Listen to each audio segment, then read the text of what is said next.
Today on Clear Your Clutter Inside and Out, we're talking about what we hope you learn a lot sooner than we did. Do you really acknowledge and understand what you're capable of doing? Are you guilty of putting your life on hold? Have you learned to stop doing this one thing that you probably do more than you realize? Learn some more life lessons that we hope you've learned by 50 or even sooner. Does your clutter own you? On Clear Your Clutter Inside and Out, we'll teach you how to become aware of your clutter along with action steps to declutter and create the life you desire. Come on, let's get started. This is the second half. Quick recap that someone had said, hey, let's get together from high school. And then when I followed up, they kind of ghosted me. And my whole thinking was, by 50, you should be able to say no or not offer to hang out with someone if you don't want to. And then shared this on my women's group in the area where I live over 50 and asked for women their thoughts. And again, this is men, women, anyone can learn this. And so these are the follow-up. Number 11, pamper yourself. I'm going to separate this out just a teeny bit from self-care. It is self-care. But I want to talk about the physical. We can talk about more than physical, the pampering. Think about that word, the pampering of yourself, spoiling yourself. And spoiling, I don't even think is the word I want to use here. Pamper is much better, but spoil could work. But some people might have an issue around that word, like, oh, I can't spoil myself. Because self-care for you could mean a nap. And if you're really willing to look, you can find pampering in every single thing that you do. And that's great. But if you can't, I want you to think about the deliciousness of ways that you can treat yourself. You know, I like Ulta Beauty where I can not invest a ton of money. I have very sensitive skin. I can try out a couple products, but I like trying different masks on my skin. One of my goals for this year is to do more with essential oils. And so when I run out of bubble bath, I'm making my own bubble bath. To me, a warm bubble bath with a candle and maybe some music, or maybe I want to read a book, that's completely pampering myself. Putting on a luxurious moisturizer and really feeling it and being in the moment is a way to pamper myself. As I mentioned a moment ago, if you never take naps, that is pampering yourself. Maybe pampering yourself means getting someone to come in and clean your house. Even if you do it all the time and you're able to swing it, pamper yourself that way. So really give yourself small luxuries. It doesn't have to be this huge thing. Think of the deliciousness, the pampering that you can give yourself. Number 12, know your capabilities are far greater than you imagined. I continue to discover this about myself. When I was writing the book, all the journal prompts and the Clear Inside book, I included a line about this, and it was very purposeful because it was important for me to share with people as a whole kind of impetus behind it. You know, even if you've never cleared clutter, know that you can do this. And you have the ability more than you think. And I really wanted to make sure that I mentioned that because you might have worked with someone on clearing clutter, getting organized, and they told you you didn't have skills, you didn't have abilities. And that's simply not true. I hope that I've mentioned this on the podcast. And if I haven't, I'm telling you right now, you can do more than you realize. And I phrased it a different way in the first part of this. And again, because so many people would like this particular suggestion, and again, I took 21 suggestions from the group. Some are mine, some are others that people really responded to and had, oh yes, oh my gosh, yes, love, love, can't like this enough. I can't tell you the number of things I thought I couldn't do in my life. Public speaking for sure. Books, standing up for myself in a huge way. I am being true to myself. I can stand up for myself. I can make huge decisions for myself. I'm stronger than I give myself credit for. I'm more capable. Just because I don't know how to do something, that I don't have a certain skill, doesn't mean that I'm dumb.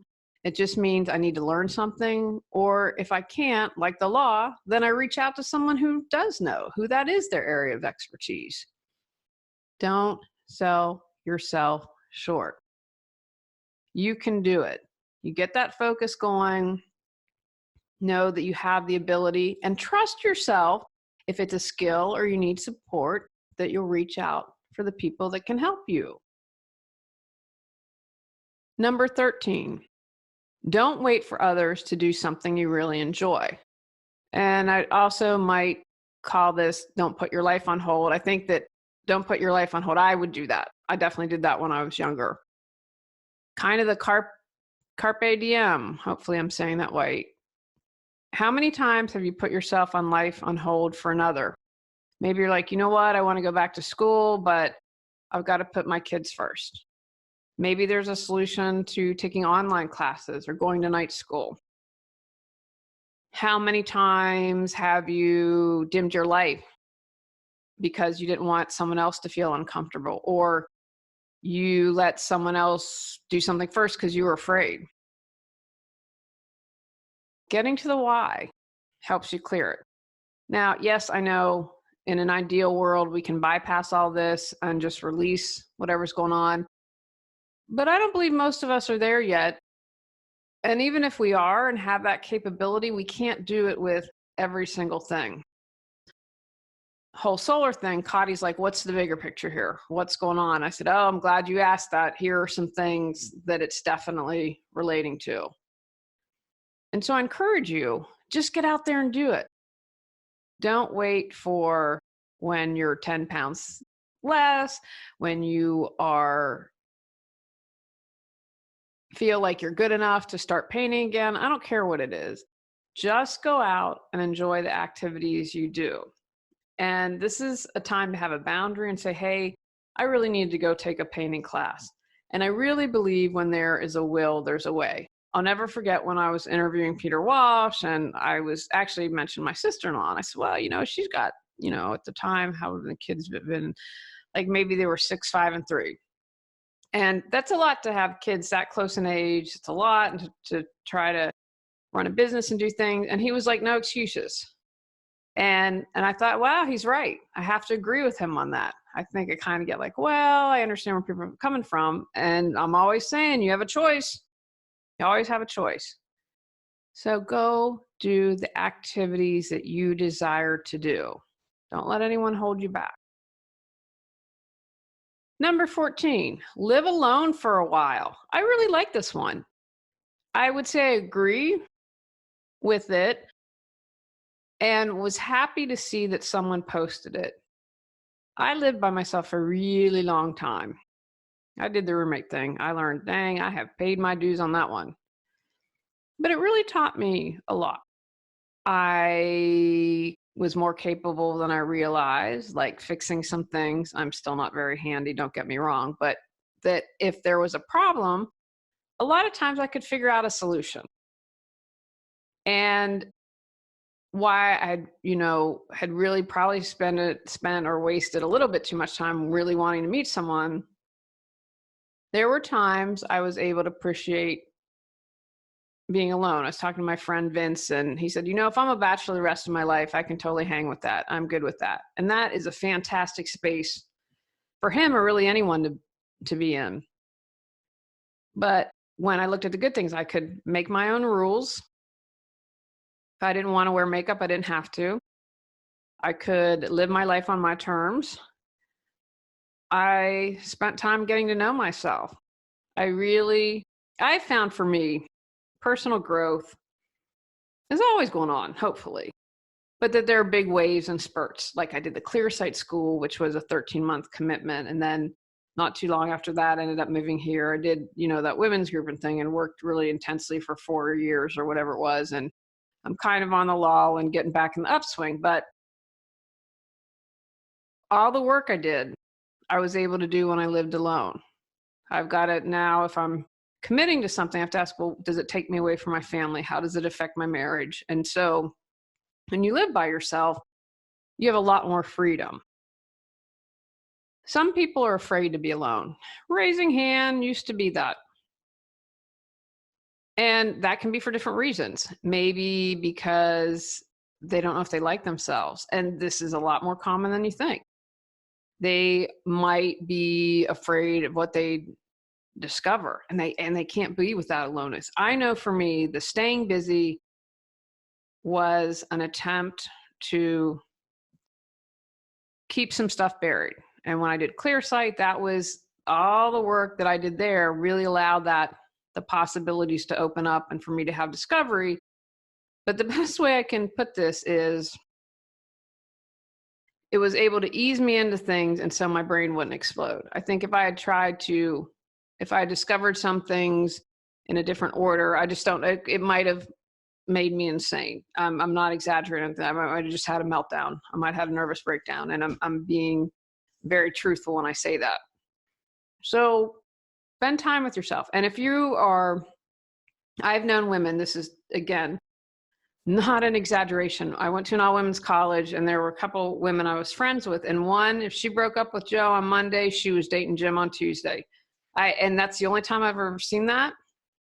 And again, it is what it is, but that's such a different experience than what I have. But there was no alone time. And you can be married right now in a relationship, living with someone.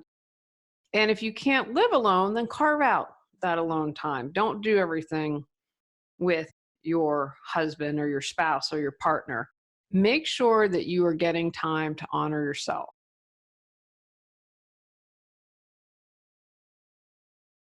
Number 15, doesn't matter what anyone else thinks. Oh my gosh. I used to spend so much time on this. Oh my gosh, they don't like me. What if they think I'm this? What if they think I'm that? You have to remember, people are expressing their own insecurities. They are expressing their own issues. They might be trying to manipulate you. There's a whole bunch of stuff going on. Don't waste time what others think. And I have to tell you, I love some of these kids, young people that I see these articles on, and like Greta Thunberg, the young climate activist, who talk about walking your walk. Wow. And she's talked about how she has Asperger's, and she's like, I look at the world differently, and that's a gift, and that's how I'm able to see things. I truly believe that. I believe that especially people that have autism, we haven't unlocked or understand all their gifts yet. I mean, I can't imagine. I get pot shots at me doing this podcast and YouTube video. And it's out there, but I'm not out there in a way that Greta is. And all these old men who, all the horrible things that they said, I was just disgusted by that. And you know what? She doesn't care. She just lets it roll off her back. You can tell she is on a mission. She is an eco warrior, and she is here to get stuff done, and she's going to do that. She, at a young age, has already figured out, whatever world leaders, say what you want about me. She doesn't care what anyone else thinks. And again, I don't know her. And I would think even if you're human, some things still kind of hurt, but I think she's in a really great space at such a young age. So I'm going to encourage you. Remember, when people are sharing their stuff, it's about them. Bring the focus back to you. That really hurt me. Oh, maybe that's an opportunity for me to feel. One of the things I think that's really freeing about turning 50 is you just don't care as much. You just really don't. Because Tony and I talked about it. He's like, we're going to anger people. And I said, I don't care. I do not care. We have to stand up for what's right and for ourselves. So let that stuff go. Don't worry about others.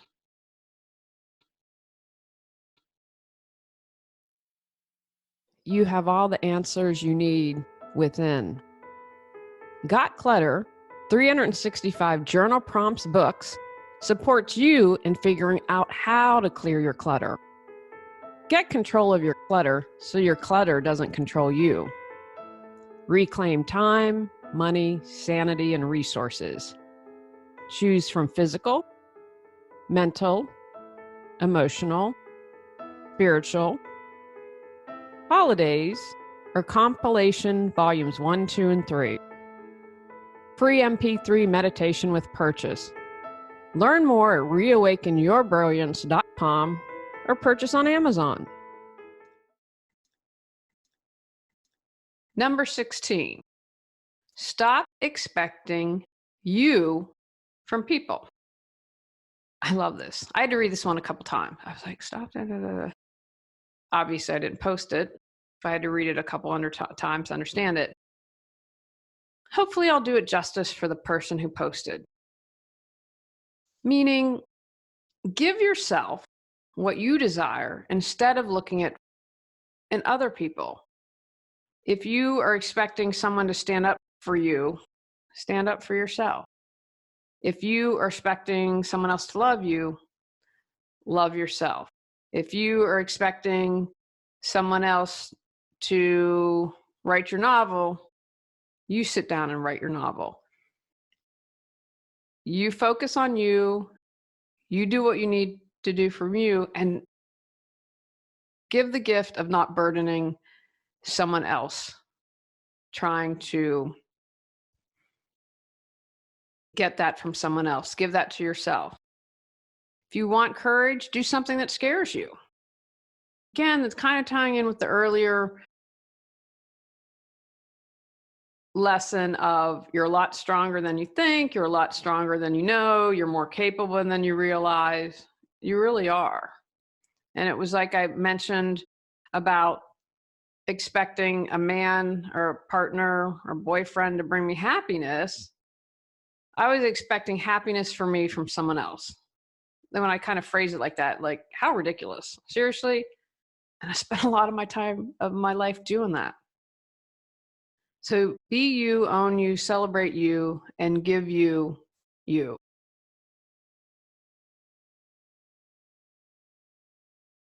Number 17, stop apologizing for everything. And I wanted to share this. It's the only time that I took a direct quote because I thought it was so powerful. And I thought, wow, I haven't heard this. So the person who wrote that shared, I hear women apologize for knocking into inanimate objects and to people who bump into them. Raising hand, used to do this. You do not have to say you are sorry for how you feel. Your feelings are valid. Why are you apologizing for them? The same thing goes for your thoughts and opinions. I love that. Gosh, is that true? And of course they added, if you've wronged someone, you need to truly apologize it. But I believe, especially for women, we are on apology automatic auto drive. It's so ingrained in us that we do it. I want you to check out someone that you really admire, that you think's awesome or courageous or whatever word you would use, and watch them. How often do they apologize? Or just sit and observe. See if there's someone at work and they bump into something and they apologize. And I think with some people who come from a place of, I don't know if it's privilege is probably the best word, who just kind of feel that they've been allowed to steamroll through life and are going to continue to do so, kind of expect that from us, right? I'm going to get what's mine, and I don't care if I roll over anyone, and just get out of my way. And so when you stop apologizing, that kind of makes them, whoa. Be aware of where you're apologizing and take the time to observe others. Because I bet you notice you do it more than you realize. Do I still do this? Absolutely. But I'm much more aware and I do it less. And again, if I have wronged someone, I apologize for it. Like, I know that there are some people in my neighborhood expecting an apology. It's not going to happen. I'm not going to apologize for telling the truth, and I'm not going to apologize for standing up for myself. And People are angry at me. And what I've learned with this too, part of the anger, I know some things I've learned is because they didn't stand up for themselves. And when you need to have a target, if you can't own your life, if you can't own certain things, then you're going to find that target to express it. So I'm really clear in that. And I have to laugh. I'll just share this. So this kind woman reached out to me behind the scenes and she said, "You have more support than you realize." Because I said, "Oh, everyone in the neighborhood hates us now." She said, "There are a lot of things, and what yours is drama light." And I thought, oh my goodness.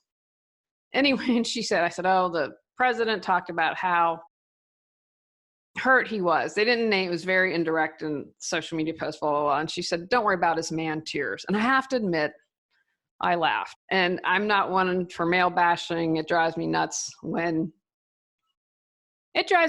people bash an entire sex, an entire race, whatever, whatever. And then there are times when you just got to laugh. And I'm sorry the man tears made me laugh because I thought, buddy, I see right through you. You're trying to be the mild-mannered guy, and you are a control and power freak trying to come off as neutral. So anyway, long story of it, I want you to become aware of where you're apologizing and stop it unless you truly need to say you're sorry. Number 18, difficult conversations are always better than not having them. Right? I did a podcast about that on having difficult conversations. Do it. You'll feel better. It's true. It might stink, but once they're done, you can move forward.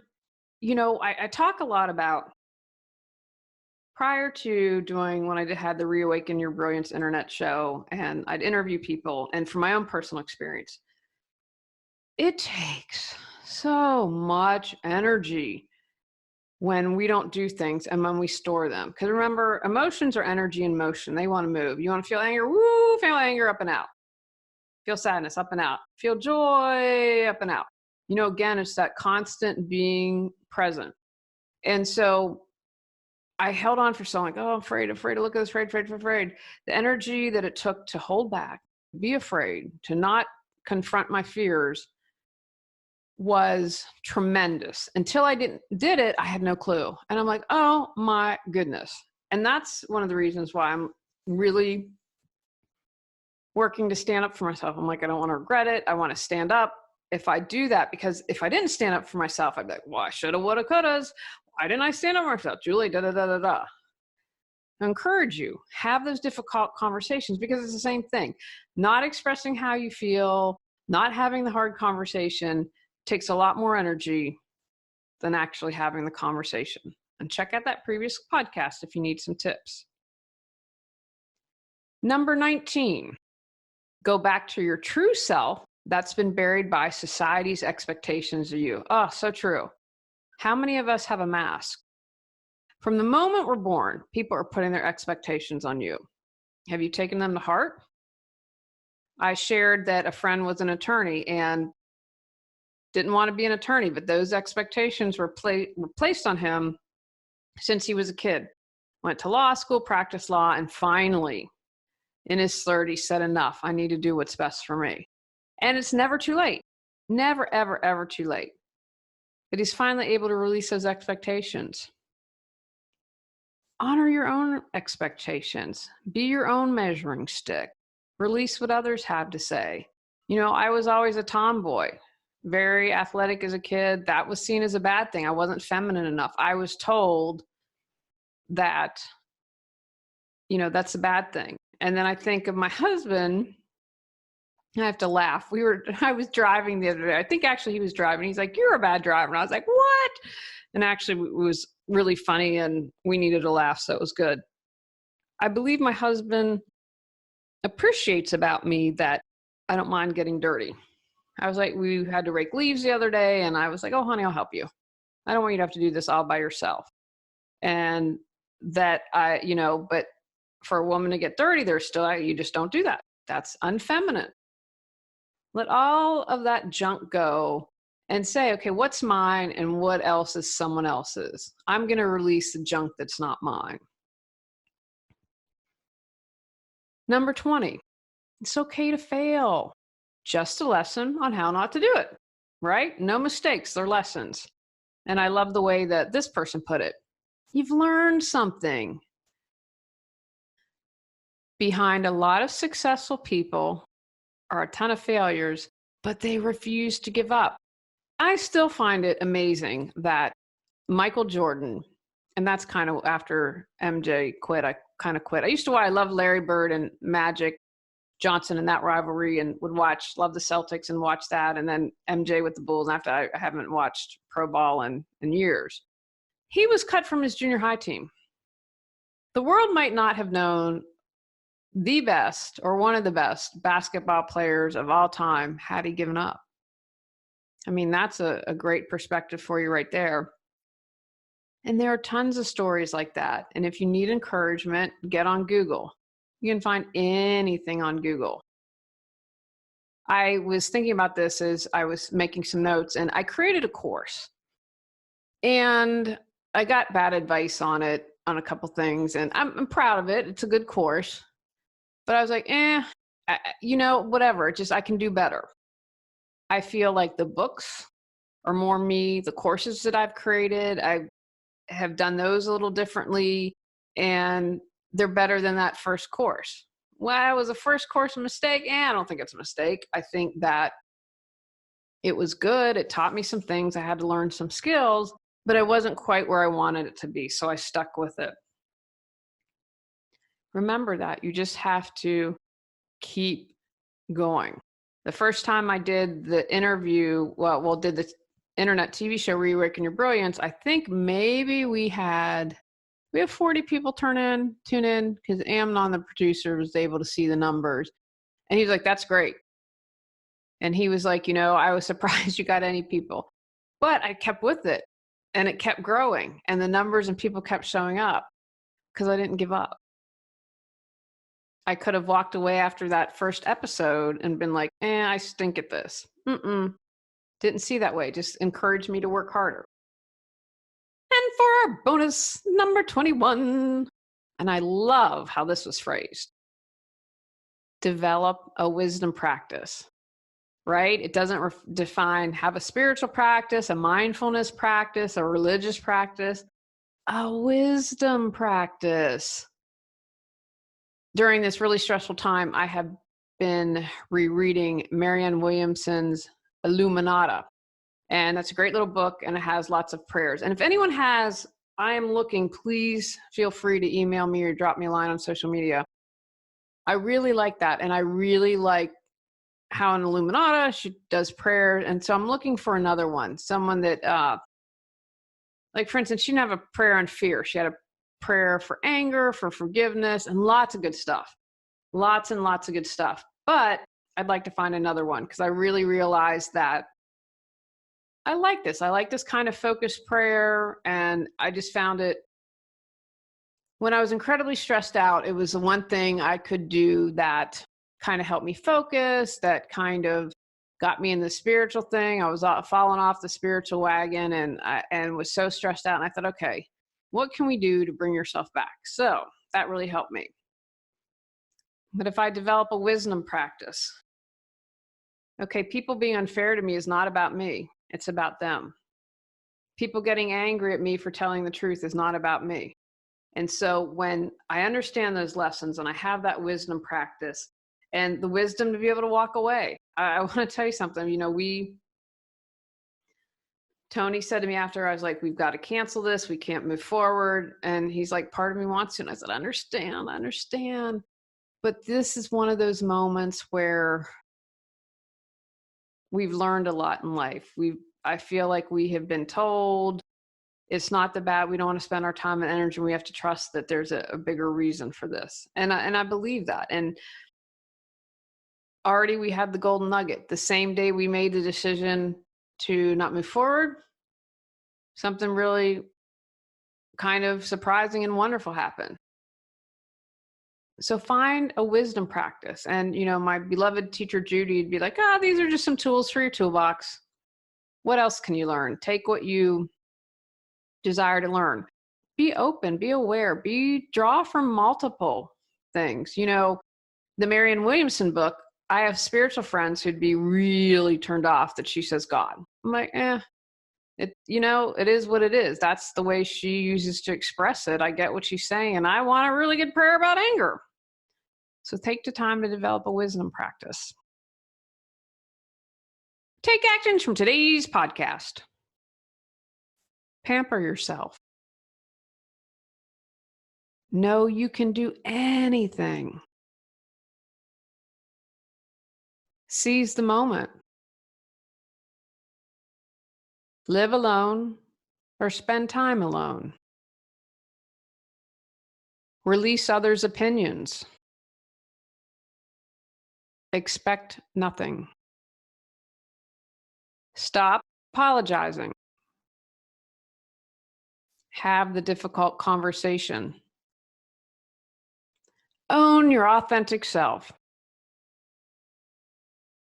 Accept failures as lessons. Create a wisdom practice. Go out, clear your clutter to create the life you choose, deserve, and desire. Clearing your clutter allows you to share your gifts with the world. Get your free self-assessment to discover your clutter priority at reawakenyourbrilliance.com. If you've enjoyed Clear Your Clutter Inside and Out, please rate, review, and share us.